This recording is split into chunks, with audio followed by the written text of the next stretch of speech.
الحمد لله والصلاة والسلام على رسول الله وعلى آله وأصحابه ومن والاه. اما بعد، السلام علیکم و رحمت الله تعالی و برکاته. الله تبارک و تعالی رو بسیار تشکر میکنیم و سپاسگزاریم به خاطر همه نعمتهای خوبش، به خاطر همه توفیقات ارزشمندش. الله صاحب نعمت هست،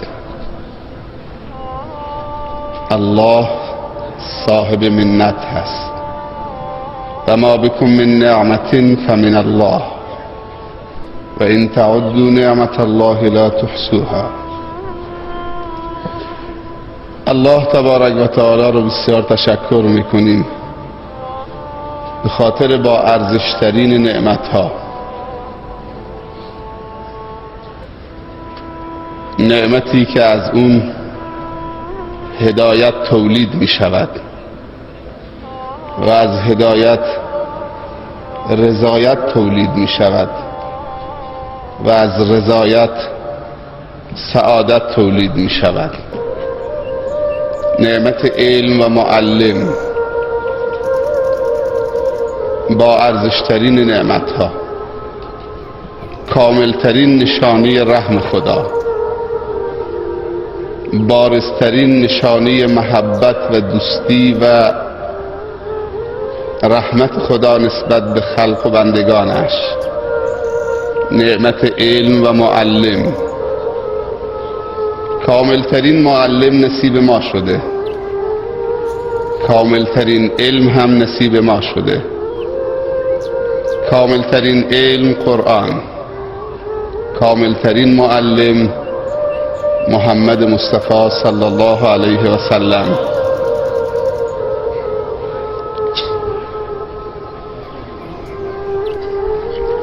این دو نعمت، نعمت علم و معلم، سبب هدایت می شوند و هدایت سبب رضایت صاحب نعمت می شود. کسی که برای ما دلسوزی کرده و معلم فرستاده. اگر ما هدایت بشیم، آرزوی الله تحقق پیدا کرده و خوشحال می شود و از رضایت الله سعادت تولید می شود در دنیا و آخرت.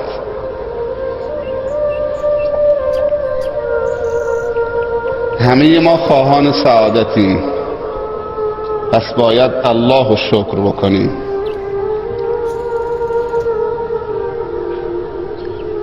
چون سعادت از هدایت تولید می شود و هادی و بشیر و نذیر برای ما الله فرستاده، پس شکر اول و آخر همش برمی گردد به خودش. الله ما الله پاکی هاست، الله ما الله زیبایی هاست. ان الله طیب لا یقبل الا طیبا. خدا پاک است، جز پاکی نمیپسندد و نمیپذیرد. الله ما الله زیبایی هاست. ان الله جمیل یحب الجمال.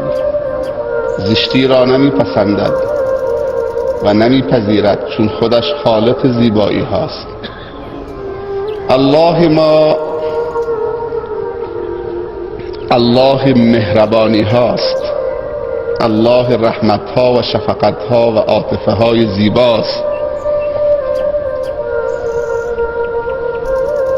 خشونت را نمیپسندد، غلظت را نمیپسندد، سنگدلی را نمیپسندد و نمیپذیرد. لو كنت فظا غلیظ القلب لانفضوا من حولك انك لعلى خلق عظیم. الرحمن علم القرآن خلق الانسان علمه البیان. الله ما الله مهربانی هاست، خالق دل هاست و دلها را با عاطفه های زیبا به هم پیوند می دهد و لذت می برد از چیزی که خودش خلق کرده.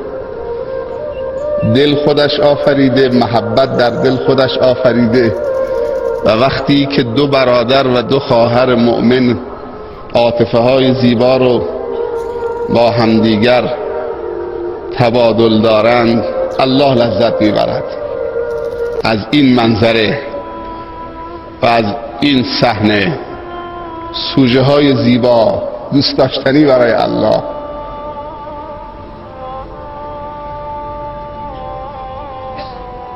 امروز و امشب بهترین سوژه تبادل محبت و عاطفه هست و الله لذت میبرد از این همه عاطفه های دینی و خوب. رب اخ لک لم تلده امک انما المؤمنون اخوه. چین و عرب ہمارا، ہندوستان ہمارا، مسلم ہی ہم وطن ہے، سارا جہان ہمارا. چین و عرب مال ماست، هندوستان مال ماست، مسلمان هر کجا که باشد هموطن ماست. سارا جهان ہمارا، کل جهان مال ماست. گر در یمنی چو با منی پیش منی، ور پیش منی چو بی منی در یمنی. من با تو چنینم ای نگار یمنی، خود در عجبم که من توام یا تو منی.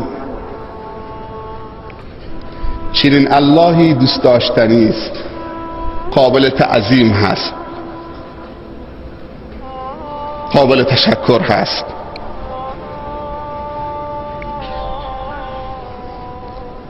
قابل سپاسگزاری و قدر شناسی است. اگر از الله تشکر نکنیم از که باید تشکر بکنیم؟ چه کسی غیر از الله این همه برنامه های خوب برای بهینه ساختن زندگی ما برای ما قرار داده؟ مجریان خوب فرستاده که طرح‌های خوب را به خوبی پیاده بکنن.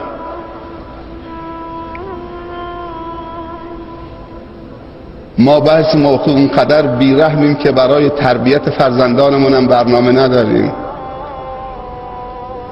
برامون مهم نیست که شکار چی بشه،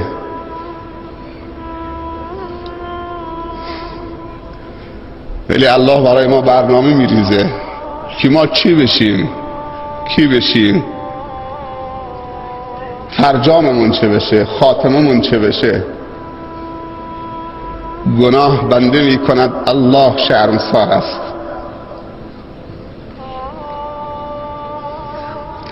الله خجالت می کشد از گناه بنده، ولی بنده خودش خجالت نمی کشه.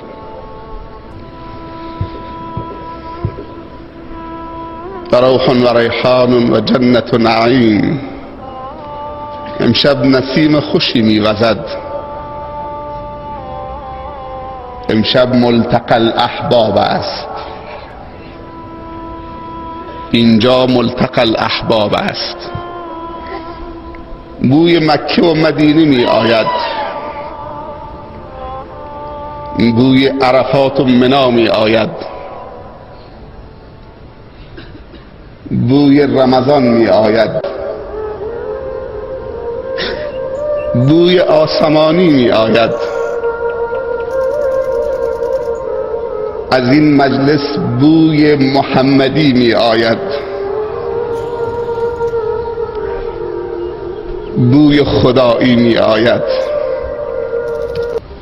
این مجلس مجلس خدایی است، غیر از بنده خدا نمی تواند اینجا بیاید.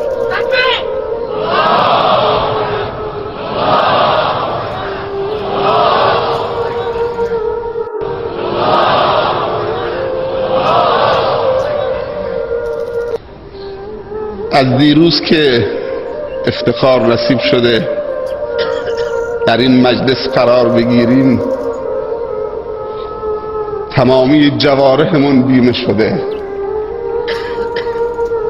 نه چشم حاضر گناه بکنه، نه گوش حاضر گناه بشنوه، نه زبان حاضر گناه بگوید، نه پا حاضر گناه برود، نه فکر حاضر که نادرست تصور کند، نه دل حاضر است که نادرست دوست بدارد. همه چیز طاهر شده.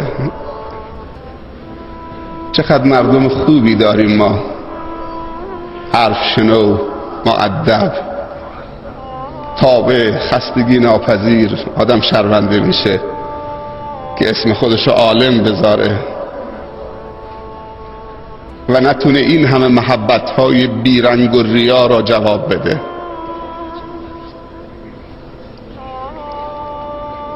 همش افاده و استفاده هست. بهترین کسان مفیدان و مستفیدانند. یا باید مفید باشی یا باید مستفید باشی، یا باید معلم باشی یا باید متعلم باشی. راهی دیگر ندارید. کلما ازددت علما ازداد علمی به جهلی. هرچی علم بیشتر خوندم، علمم به جهل خودم بیشتر شد. انسان بزرگی میگوید، محمد ابن ادریس شافعی رحمت الله علیه میگوید، کلما ازددت علما ازداد علمی به جهلی. به هر درجه علمی که برسید نباید دور از استفاده باشید، بازم باید استفاده ببرید. همیشه نباید فایده برسونید، باید استفاده هم ببرید تا تواضع در من و تو ایجاد بشه. اگه همیشه به من و تو گفتن معلم معلم معلم، فکر میکنیم کسی شدیم. دیگه فکر میکنیم که حالا سنمونم بالا رفته، نیاز نداریم که متعلم باشیم. زگهواره تا گور دانش بجوی، اطلب العلم من المهد الى اللحد. خدایا چقدر باید از تو تشکر بکنیم. شیخ عدنان درویش جمله رو گفت،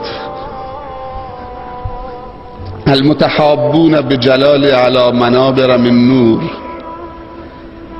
من احب لله و ابغض لله و اعطى لله و منع لله فقد استکمل الایمان.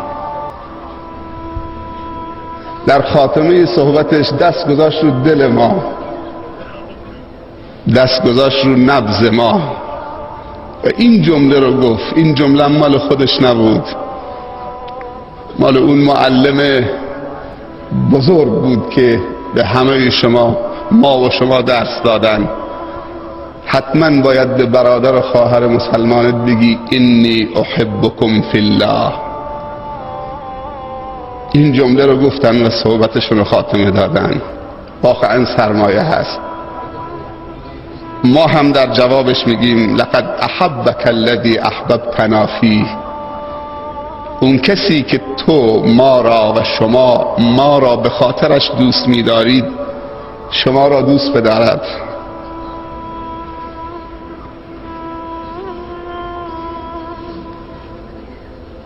در دوزخ اگر وصل تو در چنگ آید، مار از حال بهشتیان ننگ آید.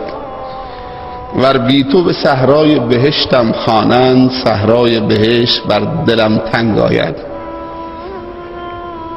ما فکر میکنیم که مکه و مدینه آدمو میسازه.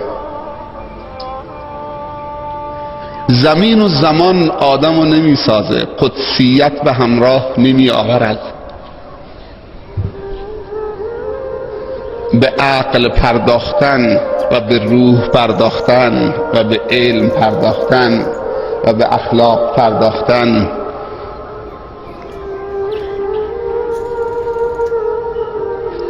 هر کجا که باشید تو رو مقدس میکنه. شرط نیست که حتما در مکه باشید. همه که نمیتونن تو مکه سکونت بکنن و اگر بیشتر از 1 ماه تو مکه موندید و مدینه، هیبت مکه و مدینه تو دلت کم میشه. مکه و مدینه عادی میشه برات، مثل کوچه های زاهدان میشه و اینم دوباره مد نظر خدا و رسول خدا نیست. علمای بزرگ بعد از مدتی اقامت در مکه و مدینه میرفتن بیرون تا دوباره بر بگردن، دوباره اون حالت معنوی تولید بشه، تا مکه و مدینه عادی نشه.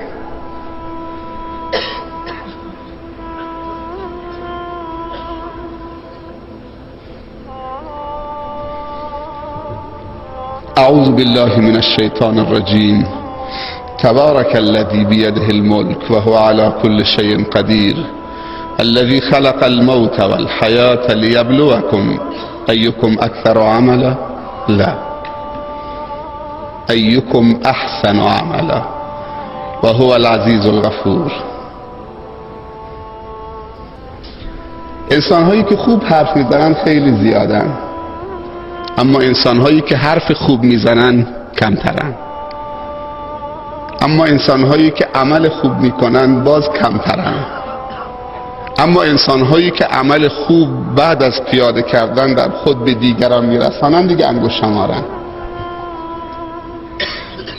شما میخواید خوب حرف بزنید یا حرف خوب بزنید؟ اصلاً با خوب حرف زدن و حرف خوب زدن جامعه درست میشه.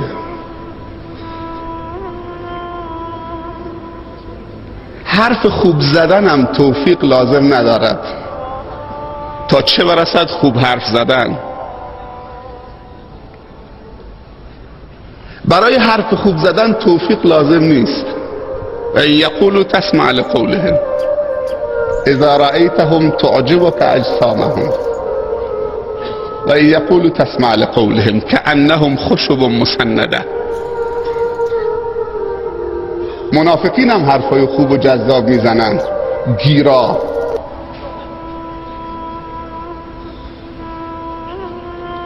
ولی قرآن تعبیرش خیلی دقیقه، میگه كأنهم خشب مسنده،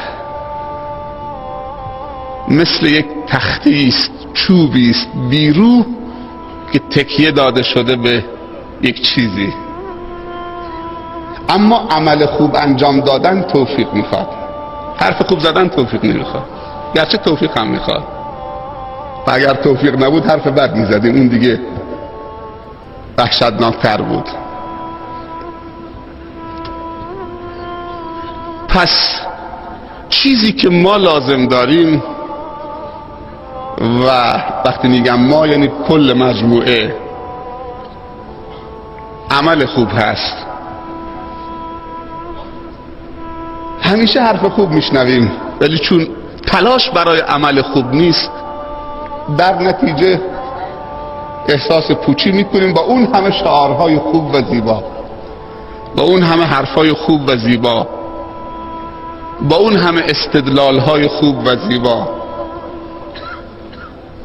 امروز چقدر زیادن اونهایی که حرف خوب میزنن و چقدر کمن اونهایی که عمل خوب میکنن و چقدر کمترن اونهایی که برای خوبی و هدایت مردم تلاش میکنن. روزی امیرالمؤمنین عمر بن الخطاب رضی الله عنه طواف خانه خدا میکرد. در طواف پیرمردی را شنید که میگوید اللهم اجعلنی من القلیل، اللهم اجعلنی من القلیل، اللهم اجعلنی من القلیل، اللهم اجعلنی من القلیل، و طواف میکند. بازوش گرفت، گوشی کشید، گفت که یا هذا، این چه دعایی است که اینجا میکنید؟ تو این جایگاه را نمیشناسید، کجا هستید؟ این چه دعایی میکنید؟ مرا از جمله اندکان قرار بده. ربنا آتنا فی جمله اندکان قرار بده. ربنا آتنا فی الدنیا حسنة و فی الآخرة حسنة و قنا عذاب النار. همچین دعاهایی اینجا بکن. این چه دعایی که میگه خدای من از جمله اندکان قرار بده؟ یه نگاه تند و تیزی بهش کرد، گفت که اگر شما این آیه رو نخوندید، نشنیدید. گفت کدوم آیه؟ گفت اعملوا آل داوود شکرا و قلیل من عبادی الشکور. ای خاندان داوود علیه السلام، شکر پروردگار به جا بیاورید، گرچه بندگان شکر گزار واقعی اندکن قلیلن. من دعا میکنم خدایا منو از جمله اون شکر گزاران واقعی اندک قرار بده. یک دفعه متوجه شد که این دعا چقدر پرمغزه و چقدر پرمحتواست. دست زد پشت کمرش، گفت ادامه بده، ادامه بده. اگر 7 بار طواف خانه خدا بکنید، فقط همین دعا بکنید و خدا همین دعا تو قبول بکنه و تو رو از اندکان شکرگزار قرار بده، تو برد کردی.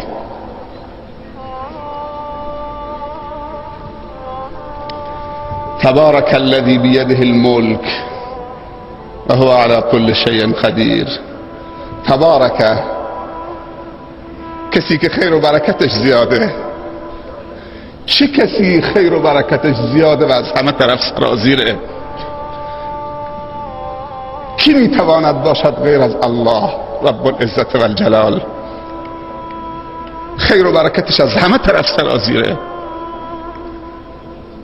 و ما بکم من نعمت فمن الله.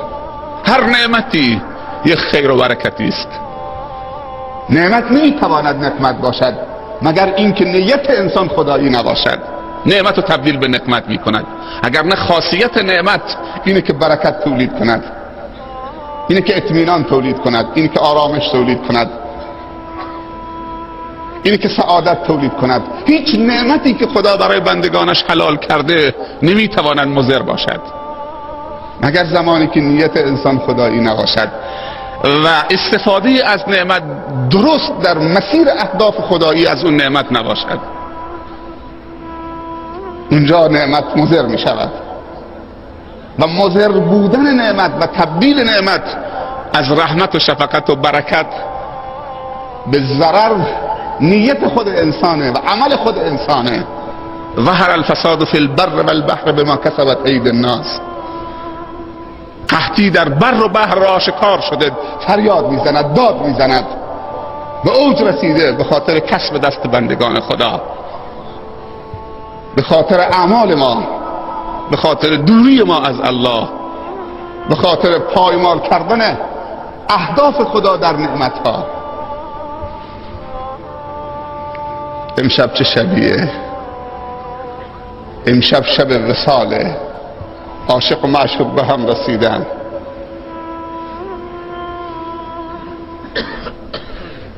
خیلی جالبه که رابطه عاشق و معشوقی که من و تو باشیم اللهه. یعنی الله من و تو رو به هم رسونده و خودش داره لذت میبره که 2 نفر رو به هم رسوندن و همدیگر رو بو میکنن، تبسم میزنن. تبسم که فی وجه اخیک صدقه. تو آغوش میگیرن و خودش داره تماشا میکنه، نظاره‌گره. امشب الله تبارک و تعالی شما را به رخ ملائکه‌اش میکشه، شما را به رخ فرشتگانش میکشد. اونها که شهوت ندارن.